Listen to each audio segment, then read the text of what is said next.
What's going on, everybody? Laying the points of Farley Bets. We're back. Had a little bit of technical difficulties. Sorry that we're 2 minutes tardy, but I don't know. Something tells me, Steve, probably most people are listening to this in the pod and in other ways. But if you're joining us live on Twitter, thank you for viewing, for listening, and for joining us today. Man, it is Wednesday, Steve. We're about to have week 10 in the NFL, which is always like, for me, it's like I start getting sad, because we're in the second half of the year and I was just waiting for football to start for months. But this is when shit gets really real, doesn't it? Because, I mean, you can start to feel, playoff contenders, right? The weather's involved. So we got a lot going on, man. Let's get to the usual. So follow us at theoddsbreakers.com. Steve writes NFL articles there now on a weekly basis, multiple times a week, I believe. Also put in some fantasy work there, Steve. I love that too. I'm writing my NBA articles, write a little NFL. At the Odds Breakers, as you know, we got some dogs in the background.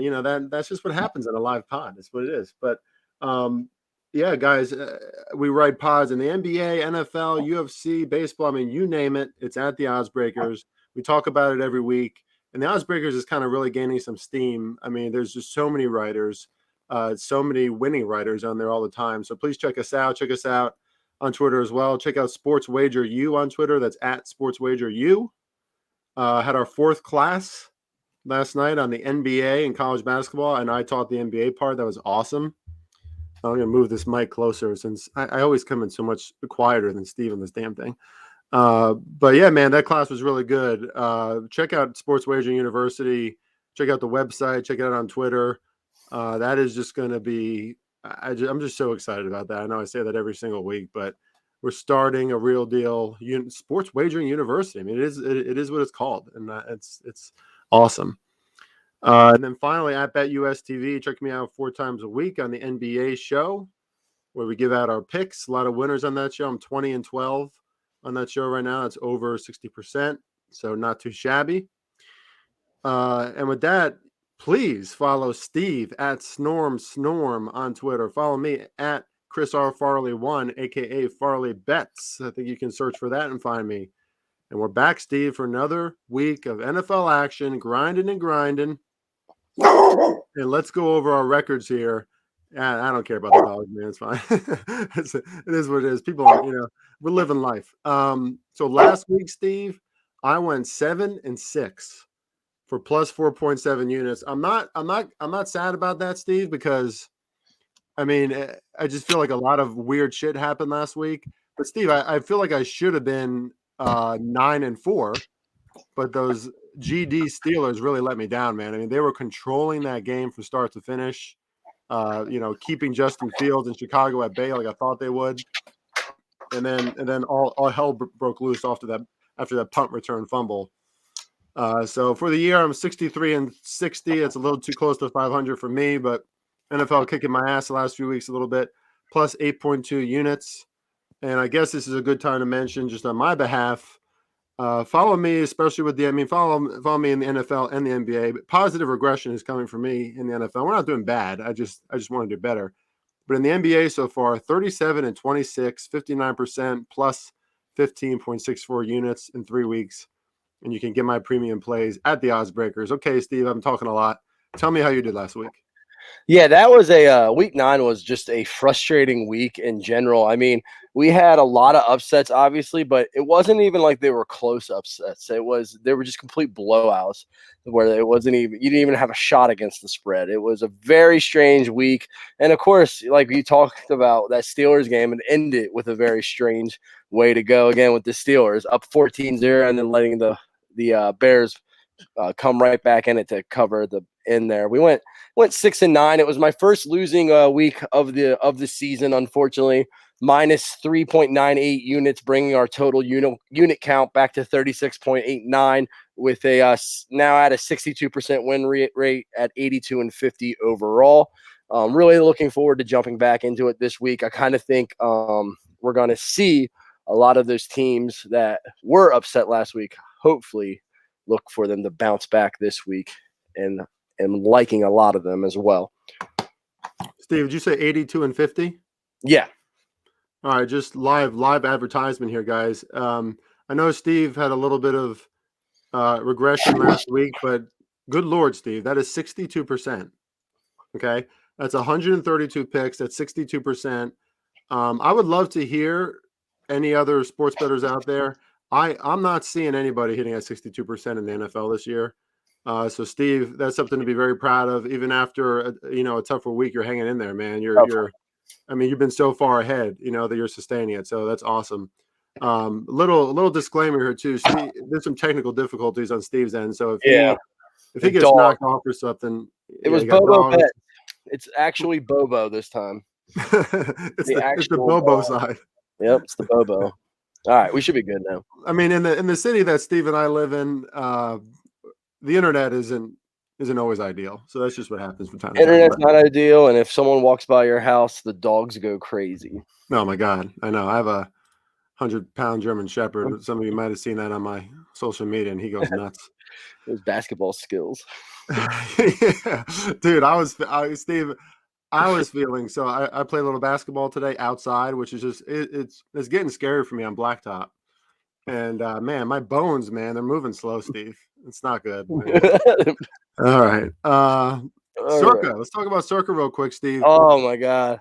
3-2 last week. Now that's still really good. Okay. But it feels like between the line movement that we saw in San Francisco that just faked everybody out. I mean, I feel like everybody was on San Francisco. We got them +1. That line moved to what? -2.5? Minus -3? 3.5 to 4. And then 49ers just like don't even show up. Don't even show The up. Cardinals without Kyler Murray beat them. And then the Steelers, like we talked about, man. I mean, God, it's just it feels like that should have been a 5-0 week, man.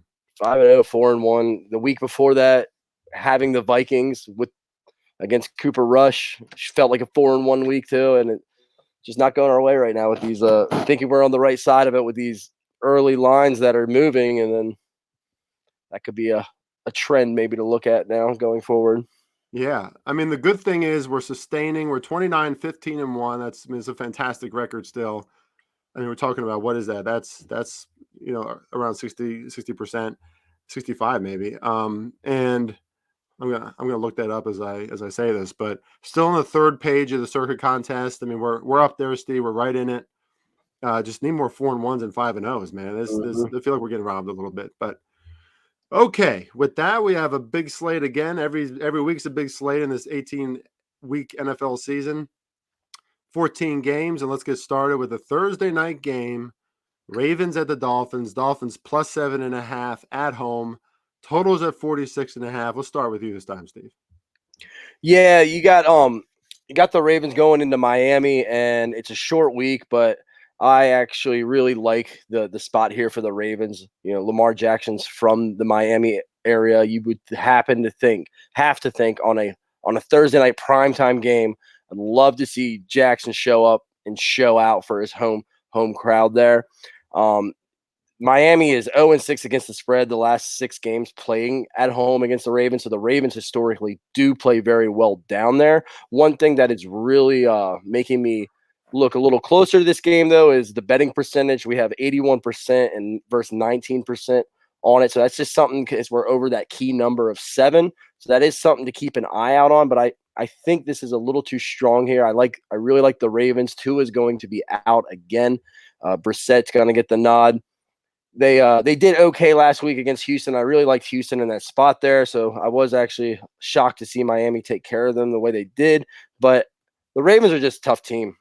They can get down; it doesn't matter. They can get up a lead. They're proving to be well-rounded this year, way more than they have in the past. Once they were getting down by 14 points, they were not able to come back. This year, Lamar's getting done with his arm. He's getting it done on the ground. Their defense is the Ravens' defense that we're not usually used to. They're not as dominant as in the past, but they are putting it together. I like the Ravens down in Miami to cover that 7.5. Yeah, the only way I can look at this game is the Ravens. I'm not going to bet on the Dolphins right now.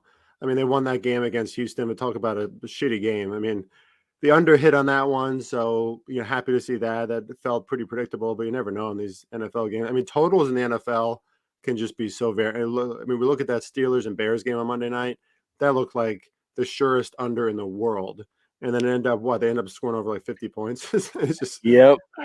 insane. But anyway, short week here.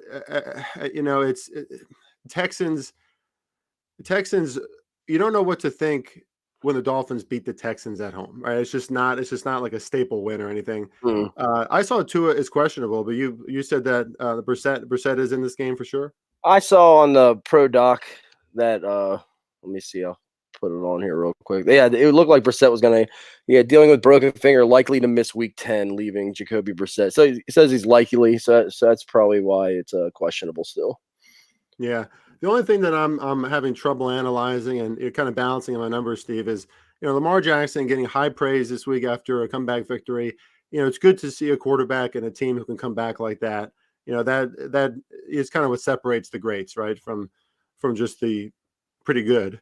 That being said, Lamar Jackson and the Ravens kind of put themselves in that position last week where they had to come back at home against the Vikings team that's so volatile. And the Vikings, we'll talk about them later, but talk about a frustrating team if you're betting on them. But I just don't, Lamar, he does it all for the Ravens. I mean, he's running, he's passing, like over 400 yards last week, I believe, between the passing and rushing. It's just, it might be too much for him to sustain week to week. This is a short week. He's getting a little banged up.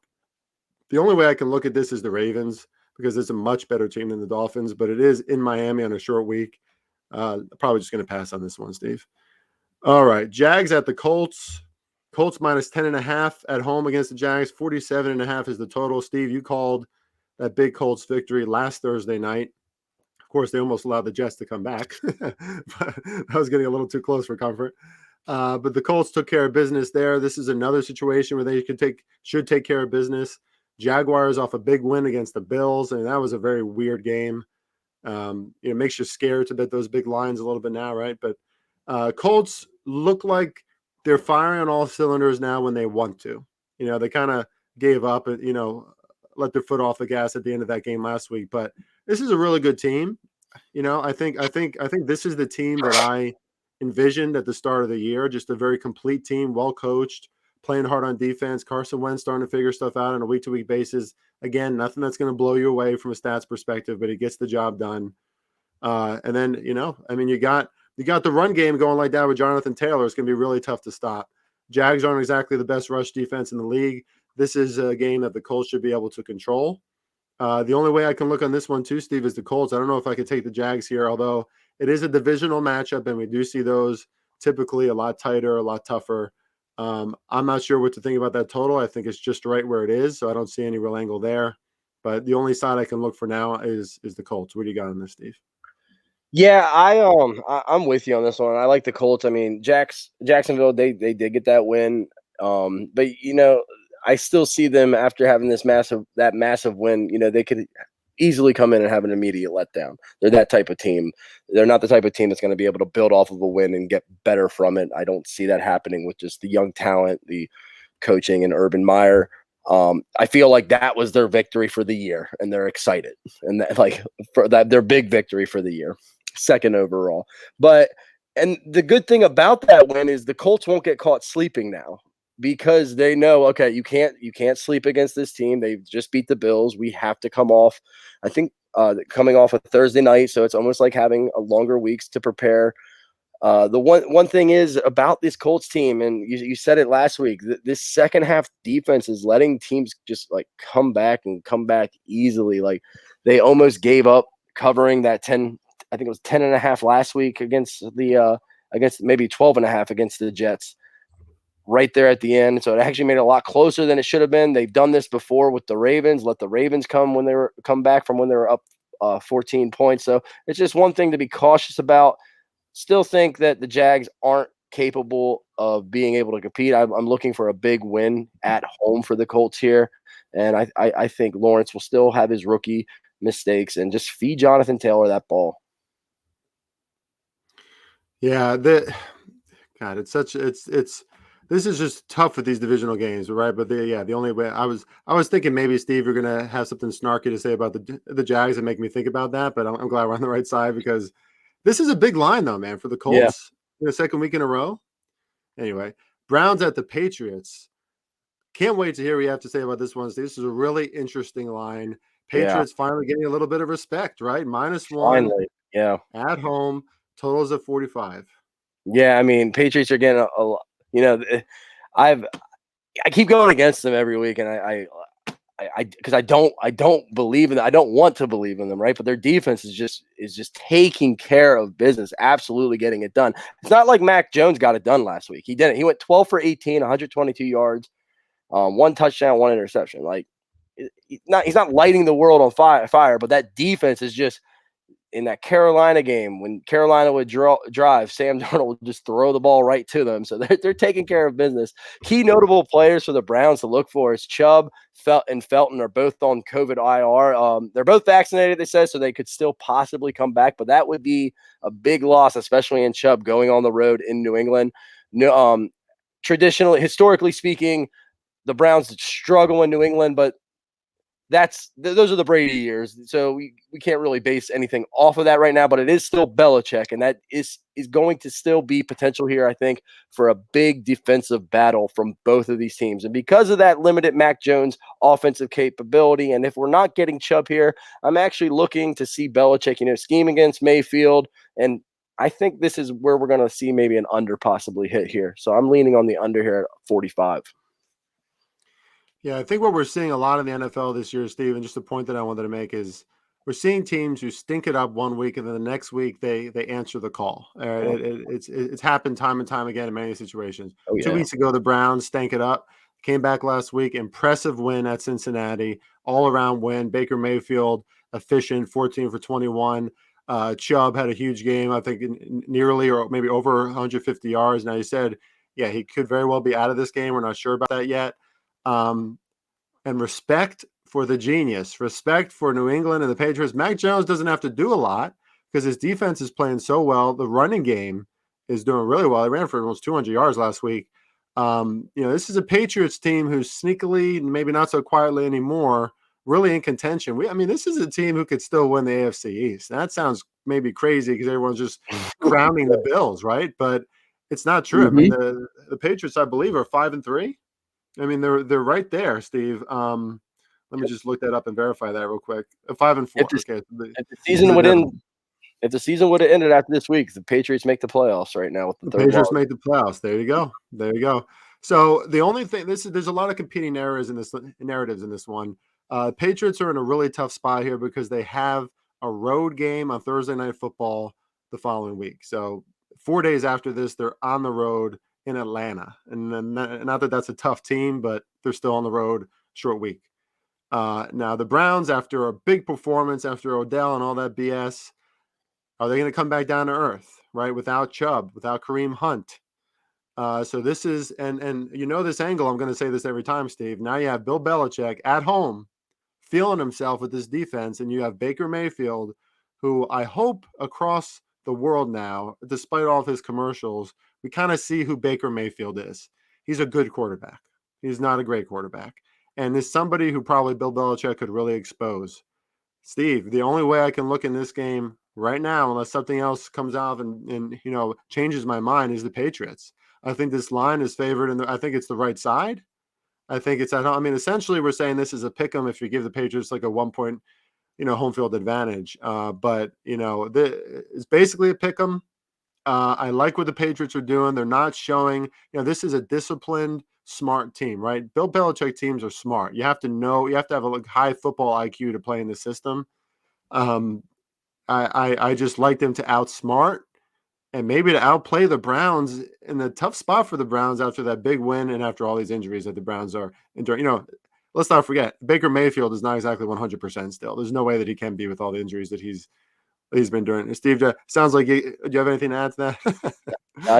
I just want to say you hate Baker Mayfield as well. I really don't like Baker Mayfield. It's true. I'm like as annoying as Odell Beckham can be. Like I was totally on his side. And then okay. All right. So right now I'm on the Patriots now. And Steve, I'll also look at the under in that one. I could see it being a slow game. The Browns and Patriots have both been in a lot of unders this year. All right, Falcons at the Cowboys. Cowboys -9, still getting a ton of respect after that sleepy performance last week. This one's at Dallas again. Totals at 55. Zeke and Cooper are questionable for this one, but I'm not sure if that has any credence. I think they might still play, but it's a big spot for the Cowboys, if you ask me. They have to respond after that, and there's just a bad loss. They really didn't even compete until the fourth quarter, right? I mean, the Broncos really held them in check. It was bad. I think it was like under 100 yards at halftime or something. It was unbelievable. Falcons on the other side with a big win, right? They got the win against the Saints. We saw that coming. We were all over the Falcons. But like I said, Falcons now short week. They're playing in 4 days again against the Patriots.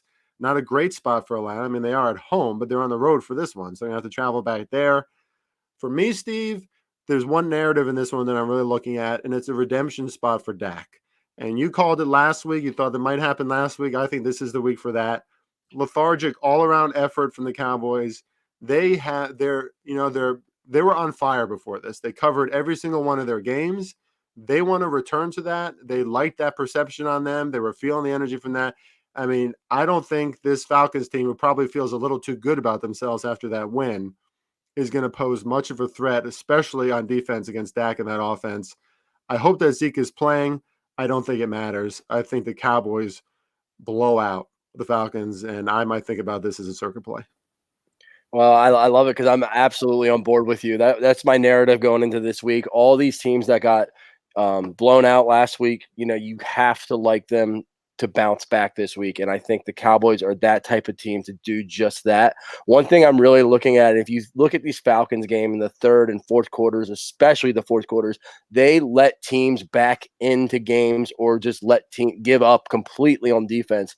Even if it's a close game in the first half, I would not be surprised to see Dallas just pull away in that second half with that defense, because they could just go up and get 2 scores late in the fourth quarter to just put this thing way out of reach and make it look a lot more of a blowout than it might have been in the first half. Love that, Steve. I smell circa in that one. We'll see what we come up with by the end of the week. And a little plug for that. Always look for Steve and I circa plays Sunday morning on the Odds Breakers site. I'll post it on Twitter, and you can see every pick that we have for that week circa right before the game start.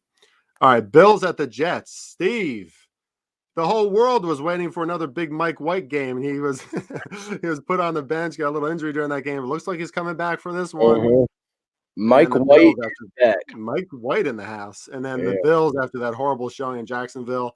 Jets are plus 12.5 at home. Totals at 47.5. Yeah, so Mike White's back. That's the big news. The Jets seem to play way better. The 1 1/4 game that we saw him play. I mean, against the Colts, it was tied 7-7, and they looked like they were answering the call for that first quarter before Mike White suddenly had a hand injury after celebrating a touchdown, which is strange. But that is where we kind of question now. Like, you have to kind of think the Bills will bounce back from that awful game they had last week. One thing is that, I said it last week, Bills, a lot of times early in these games are settling for field goals, not getting touchdowns, kind of letting teams stick around and then putting them away in the second half. Clearly, that didn't happen last week. 12.5 is a big number, but I'm just not sold on Mike White completely to be that concerned with him and going against Josh Allen and a Bills team that is dominant, just coming off a loss the way they did. I think the Bills can bounce back. I understand it's a divisional game. I understand it's a larger number at 12.5, but I think Bills are the type of team that will be able to answer the call on that and cover at 12.5 right now. Yeah, competing narratives for me here, Steve. So Buffalo, that game last week, that's one of those games where I just don't think about. I don't spend any time on it. I don't research it. We know the Bills are a good team. They're a well-coached team. They're good on both sides of the ball. Don't know what happened there. Not gonna try and dissect that as a case study, because I don't think that we're going to see that a lot from the Bills week to week, right? So I expect the Bills to respond this week. That being said, the Jets, Robert Saleh. I think the Jets ran into a buzzsaw last week, right? The Colts came off that close loss to the Titans where they played really well. I mean, I left that game 2 weeks ago when the Colts narrowly lost against the Titans, being mostly very impressed by the Colts because I'm so high on the Titans too. So the Colts 4 days later at home, they blew out the Jets, right? That's kind of expected. Now the Jets get an extended week. They're at home. I do think Robert Saleh is a pretty good coach who's going to, the defense comes to play more often than not. Mike White gives this team energy. So now I have the energy, maybe some positive regression for the Jets on defense, a much better spot for the Jets. It's still the Jets, but you're giving us plus 12.5 in a National Football League game. Right now, Steve, I'm leaning towards the Jets side as a stronger play, just more working on their end. But the Bills, I do expect them to respond too. So it's going to be interesting. I could see this being a 7-point win by the Bills. Jets driving down the field at the end of the game to try and tie it up. Doesn't happen because the Bills' defense is really good. So the Bills still get their redemption, but ultimately the Jets cover. It's kind of how I see this one playing out. Right now, it's not a play for me. Saints at the Titans. Titans minus 2.5 at home. Totals 44.5. Steve, to me, this is still a little disrespect on the Titans. It really is. I mean, we're seeing a Saints team who's struggling at the quarterback position right now. I mean, Simeon's in there. He's doing okay. But, he's not doing enough. It wasn't doing enough against a very beatable Falcons team last week. The Saints defense, some weeks they're there, some weeks they're not. Titans have been there every single week. The Titans are showing up consistently. They're beating teams that people don't think they're going to beat. Last week, it was the LA Rams, and that was no joke. That was not like, oh, Titans, it was a good week for them. No, the Titans controlled that game.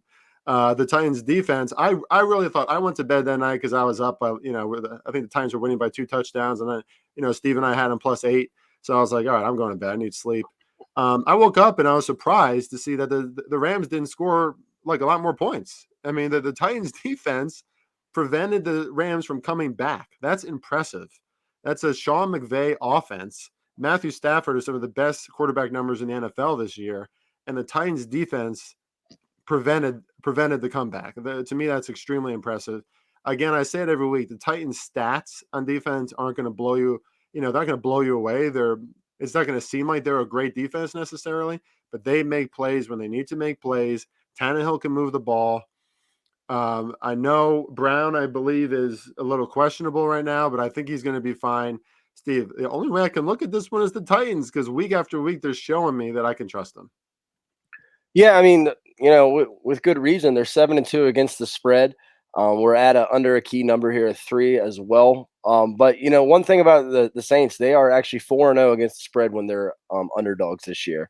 Just to keep take note of. Kamara has a potential injury. They worked out multiple running backs this week. To keep an eye on that. There's not a lot of news coming out about that. It's a knee injury. Did not practice today.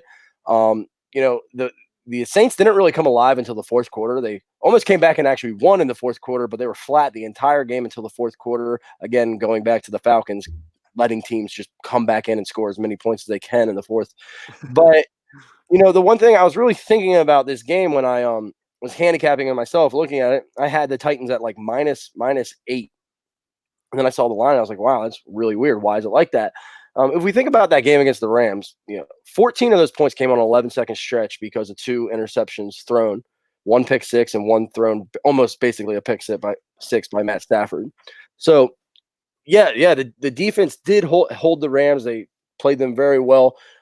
But that game could have been a lot closer if it wasn't Stafford making the bad plays. And the Titans weren't really moving the ball on offense a whole lot either. So because that was the first game that we got to see the Titans without Derrick Henry, but their defense did come to play. That's why I kind of think this game is actually a lot closer than we are expecting it to. But I think right now is if you want to take the Titans, get in it right now at minus 2.5 because this Kamara injury news comes out. I could see that line definitely going up above 3. And I think you're in a good spot right here at minus 2.5. But I would tread lightly. The Saints, they do like playing in this underdog state, and they have a very, very capable defense as well. Yeah, that's what I get for not doing a full box score analysis before the show. Yeah, Titans only got they didn't even get over 200 yards of offense. So still very impressed by their defense in that game because at the end of the day, it's really tough to hold back a Rams defense or a Rams offense no matter what happens. But yeah, it could be a concern in this game in a game where the Saints probably want to show out on defense after that effort last week. Also, Steve, something I want to bring up as a side note. We talked about this last night in our class at Sports Wagering U about confirmation bias. Steve and I absolutely have done that this year. Like you'll probably hear me doing it about the Giants. Like if I think the Giants have a great spot, I get so bullish on it. Why? Because we like a confirmation bias, which is something we all have to watch day to day Yeah. in our lives, let alone sports betting, can lead us to do things just because we want them to happen. So we Right. look for information, right? We actually search for information to validate us. Yes. And calling myself out, right, devil's advocate here, I think that I want the Titans to keep winning. I really like the Titans. Mhm. But sharp points by Steve in that one. I think this might even be a better spot for the Saints. That could be a little confirmation bias for me on the Titans. So just kind of red flagging that for myself. Sports betting is a lot of self-awareness. You gotta stop yourself and question yourself sometimes, even if you think you have the best angles. All right, Bucks at the Washington football team. This game is gross, I think, but Washington is plus 10 at home, Steve. Totals of 51.5. Hey, I mean, both teams are coming off a bye. Yep. Washington, this has to be Washington's Super Bowl this year, right? They're playing against Brady. They were Super Bowl champs last year. They played them in the playoffs last year with the same matchup. We have Heineke against Brady again. Heineke competed in that game. That was one of his coming out party games that we were like, wow, this guy's not too bad. He actually covered within 10 on that one. And that score. But Tampa is actually rather banged up, more so than when we think right now. The AB is likely not to go this week. Gronk is probably out as well. Now we have Godwin has a foot injury, and Scotty Miller has turf toe as well to keep note of. So they might not be as strong as we thought coming out of the bye. Specifically, they had to sign Perriman to their practice squad, so he might even get brought up and be activated this week. So just keep an eye on that. At home, Washington getting that key number in 10, and I'm seeing that big betting percentage of 82 to 18, and that's a big gap and that's a big spread, and you can see that's where Vegas makes their money. And to be honest, we know the Bucks aren't exactly covering spreads this year at a high rate, and there will be a lot of action on any games that Brady is playing in. So that is one key thing. I'm going to actually lean at Washington at home here. Yeah, another game with competing narratives. That's why I said it's gross. It's just like I can see either narrative happening here, right? I can see Washington keeping it close. They tend to do that in a lot of these games, and then they ultimately lose. Mhm. But I could see the Bucks completely blowing out Washington, despite some of those injuries. I mean, if Antonio Brown plays in this game, he might be next to Tom Brady, of course, one of the most important players on that offense. I mean, he's been eating all year before that injury, and Tom Brady and Antonio Brown have a connection, which is kind of a scary thing at this point with all the receivers they have. That being said, yeah, the Tampa Bay has not really covered this year. It's tough to have that target on your back as a Super Bowl champ. They're 3-5 ATS, but Washington 1-7 ATS, worst team in the NFL covering these numbers, and their numbers have been pretty. They've been pretty accommodating in some of these spots, and they're still not covering it. So a lot of red flags in this one for me, a lot of competing narratives, and it's probably just me not playing it. If there's one angle I would look at, it's the over. I don't see either team. I mean, Tampa Bay could definitely have some stops on defense, but 2 weeks of prep, right? Both teams off a bye. You have to figure that Tom Brady and the Bucks offense will be electric. They can score 51 points on their own. So I kind of like the over in this one. Lions at the Steelers. This is getting even grosser for me, Steve. Typically what I do every week, and this is, sort of for load management too, with so much shit going on with sports betting, but I just knock games off my list, like almost right away if I can't stand the line, and it's hard to talk me back into it. But Lions at the Steelers. 9-point favorites after that really annoying non-cover on Monday night that I'm still pissed off about. Totals at 42.5. So, personally, talk about confirmation bias or just personal bias. I'm pissed off at the Steelers. That was a big letdown for me for that game to just spiral out of control. And almost, Steve, I had the Steelers in Survivor last week too, so I would have been. I mean, it would have been hard not to put a hole in my, TV Yeah. if they lost. Yeah. But that being said, I'm glad the Lions didn't play last week because I feel like almost every week I try to stick up for them and then they let me down as well. These are two teams that I just don't want to trust. I'm pretty high on the Steelers. I was tweeting out on Monday night that this is still a team that could win the AFC North. And then they go and they have all that sloppy play at the end of the game to make me look like an idiot on that tweet. So, Steelers are in a short week, Steve. Maybe the Lions match up well because they do have a formidable offensive line against the Steelers' defensive line, especially in TJ Watt. That's just I mean, he is unbelievable game to game. So maybe the Lions, if they can get some time, they hang in this one. But I also can't trust the Steelers, Steve. So what do you got? Well, it's no surprise. I mean, Steelers play to their competition. I mean, they couldn't even put Geno Smith away at home. So it's There you just go. it's just who they are. It was actually the same game.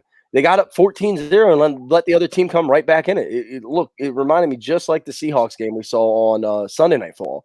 So that's what the Steelers do. They play their competition. Lions are coming back off a bye after getting absolutely blown out by the Eagles. You got to think they have to be a little focused here, right? You got to think Dan Campbell has to have them rallied up, have some intensity for them to, you know, give it their all here going on the road. Chase Claypool is going to be out for the Steelers. +9. I mean, I haven't really seen the Steelers haven't shown me enough to trust them to cover a 9-point spread. Even when they beat the Broncos this year, the Broncos were at the 2-yard line about to cover the game. Well, thank God they didn't, but that was like, I don't know, I forget which week it was, but they were right there. You can't just look at box scores, or you have to know what happened, right? They were right there to cover and backdoor that game right there with Steelers. So I can't take the Steelers at -9 right now. And we don't obviously love the Lions, but if we're going to keep playing this narrative that we've talked about taking these teams that gotten blown out and how they're going to respond, I'm going to lean towards the Lions on this one to cover that +9. Yeah, the Lions, despite all their disappointing play, 4-4 ATS. So that right there where we thought they were is that they sometimes they cover and sometimes they don't. So they're right at that 50% mark. Interesting. I mean, I would be terrified to take the Lions, Steve, just because of some of the recent experience. But I Lions. will because it's the Lions. But this, to your point too. I mean, the Lions have to be a team that win a game. Like this is not going to be a team that just goes winless. They're better than that. They've done it before. They've done it. Yeah, they've done it before. It's true. All right, Vikings at the Chargers. Chargers -3. Oh, quick line. I mean, if this was last week, this line is not -3 on the Chargers. Mhm. Totals at 53. What do you got in this one, Steve? Yeah, very interesting news coming out with Dalvin Cook, domestic abuse accusations. Right now, it says he's going to go for this week, so just going to go with business ahead with him in the lineup there. Their guard, they lost their guard due to COVID complications, so on the offensive front. But key thing that happened was Chargers lost a corner who was they're already weak at set in the secondary. So I think this will set up for a potential shootout in this game. The Minnesota Vikings are 5-5 on the road at hitting overs this year, and the total's at 53. I think this could be a back and forth affair. Said it last week. Vikings have a lot of talent. They can move the ball, as we know the Chargers can as well on offense. I could see this game being high scoring. I don't. If I would have to lean, I would like the Chargers to cover the 3, but I think I really like the over 53 in this one. Yeah, one thing I look on DraftKings before I make is some of my write-ups just because their injury updates are usually pretty up to date. And the one glaring thing about this game, Steve, is like there's like no injuries. It's just really, I mean, that's nice to see at this point in the Yeah, it is. season. So two team, Kirk Cousins, for what it's worth, he shows up every time, right? I mean, he might not always play great, but he shows up game in and game out. Yeah, this is an interesting game. And Chargers, good win for them. They needed that against Philly. That I mean, it could have gone either way, though, to be honest with you. The Chargers didn't blow me away in that one. Philly again putting forth great effort. And Minnesota stumbles again, frustrating again. Just a frustrating team all around. I mean, credit to Lamar Jackson in that one, but the Ravens had the game in hand. The Vikings had the game in hand. So that just feels like a coaching issue to me. I hate that kind of inconsistency in a team. I lean the Chargers in this one, Steve. Herbert back to form last week, right? We saw the difference between a real franchise quarterback who has trust in his coach and one that doesn't yet, in Jalen Hurts and the Eagles. Mhm. So it just, I mean, if Kirk Cousins shows up big in this spot, it's not a prime TV spot or anything. Good spot for Kirk to play better. Dalvin Cook, I don't know what kind of effect that's going to have on the team. For now, all that I can look at is the Chargers. But at a 3, tough to like this game either way. Mhm. Panthers at the Cardinals. Cardinals -10. Kyler anticipates playing. Totals of 44. McCaffrey came back last week, but largely ineffective against that Patriots defense. Sam Darnold now fracturing his right scapula out for at least 4 weeks. So it's PJ Walker time, Steve. Man, the Carolina Panthers. I got a buddy from the military who's a Panthers fan, and the first 4 weeks, 5 weeks, all he could do is talk shit about the Panthers, and now he's just completely given up on them. What a disappointing team in a lot of ways. They just looked really efficient and effective from the start of the season on both sides of the ball. Not so much these days, and now you got the Cardinals, who waltzed into that game last week without Kyler Murray, made the 49ers. I mean, that is not a good look for Kyle Shanahan and the 49ers team. We'll talk about them later. But impressive by the Arizona Cardinals to have an all-around game there, and a good rebound from the previous week too. Again, Steve, big number, but the only way I can look is the Cardinals, because the Panthers lately have shown me nothing. I mean, you're going to put PJ Walker up against an above-average Cardinals defense this year, and Kyler Murray comes back. I mean, we'll wait on that. He says he anticipates playing, but it looks like he will. And now, if you take this line now and Kyler Murray plays, even at 10, kind of feels like a steal to me. Yeah, I mean, with PJ Walker, you gotta kind of feel good with Arizona at home, especially the way they play.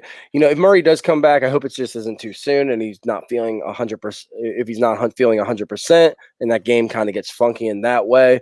But there's no secret to the Panthers. It's basically just spy Christian McCaffrey. I don't think PJ Walker is going to be lighting the world on fire, setting any NFL records with his arm.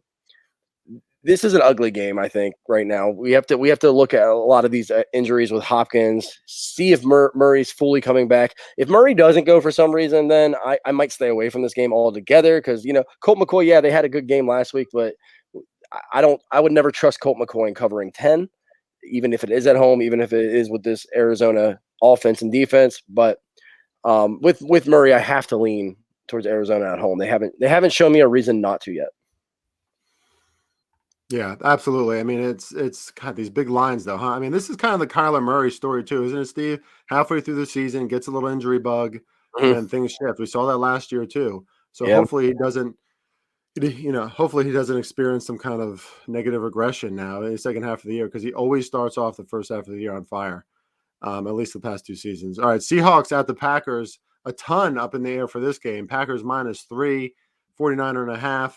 Is Russell Wilson going to play? Trending up. Is Aaron Rodgers going to play? Trending up, but we don't know. What do you got on this one? Yeah, it looks like both of them will play. I think Roger said it's a very small possibility he doesn't. So for me right now, I mean, I have to lean the Packers on this. Roger's been firing on all cylinders. This Packers team has been getting better week to week. Obviously, last week we're kind of just gonna have to throw out the window with Jordan Love. He's obviously not the guy that they thought he was going to be to take Roger's spot, but Wilson's coming off this injury, so you have to feel like being out for however many weeks it's been, 4 or 5 weeks, that he's got to feel a little bit unpolished, not ready to get right back into form right away. It's going to be basically a night game in Green Bay, so it's going to be an electric atmosphere. It's going to be a cold night, with the wind, everything that Green Bay offers during this time of year now. So I like the Packers. They're overall a better team, and they're at home. You got to lean towards the Packers on this -3. Yeah, so initial point I want to make is some of the MVP talk that's going on right now. If last week wasn't proof enough that Aaron Rodgers is year in and year out, probably could be the MVP almost every year. I mean, look at that team last week. I mean, the Packers' great team, but their offense was, you know, it was considerably different. I mean, there's no comparison to having Aaron Rodgers and just a different quarterback on that Green Bay offense. Devontae Adams was like open all day. He just didn't get hit.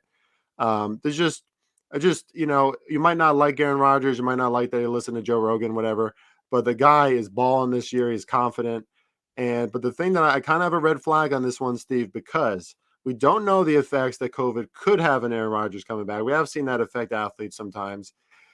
Russell Wilson, if he comes back for the Seahawks, could be very rejuvenated, right? Their leader coming back, their best player coming back. Seahawks also coming off a bye, so they've had 2 weeks to plan for this. I think pound for pound, the Packers are one of the top 3 teams in the NFL for me. But the Seahawks could be very feisty in this game. I think this could be a high scoring game too if both quarterbacks play. But again, the red flag on Aaron Rodgers. Who knows? How COVID affects different people. It's at least going to throw off his schedule a little bit. So we'll see what happens there with A-Rod. Hopefully, both quarterbacks play and they're good to go. All right, Eagles at the Broncos. Got to pass this one over to you, Steve, because it's the Eagles. Broncos minus 2.5 at home in Denver, and totals at 45.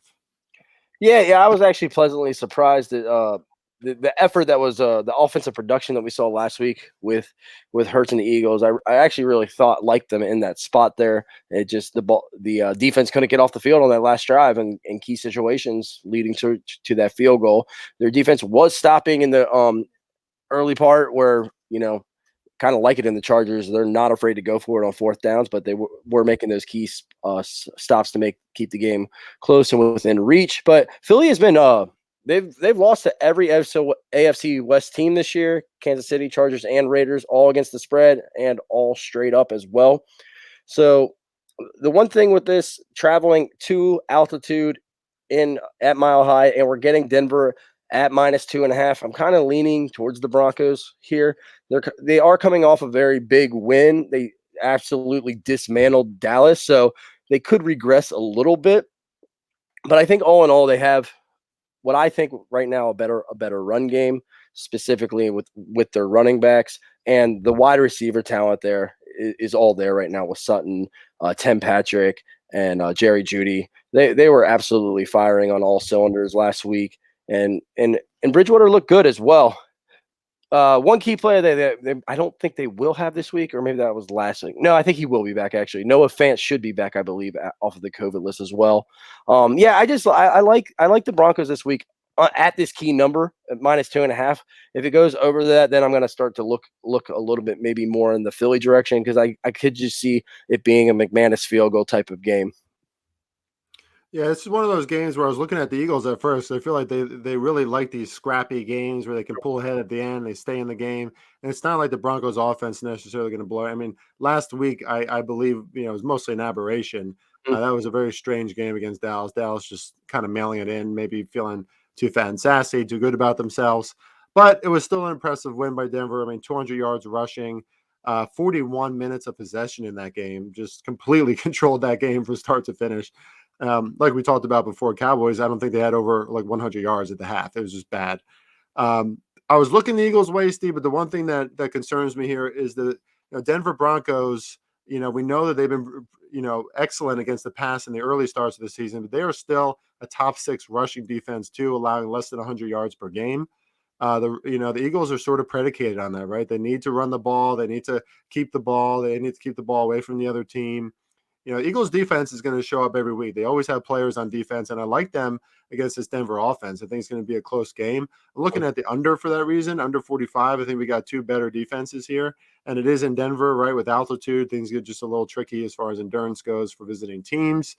But I wanted to choose the Eagles in this one, Steve. It just felt like in a game where the Eagles scrap it out and win, kind of like they did against the Panthers and other teams. But, here we go. I mean, this is the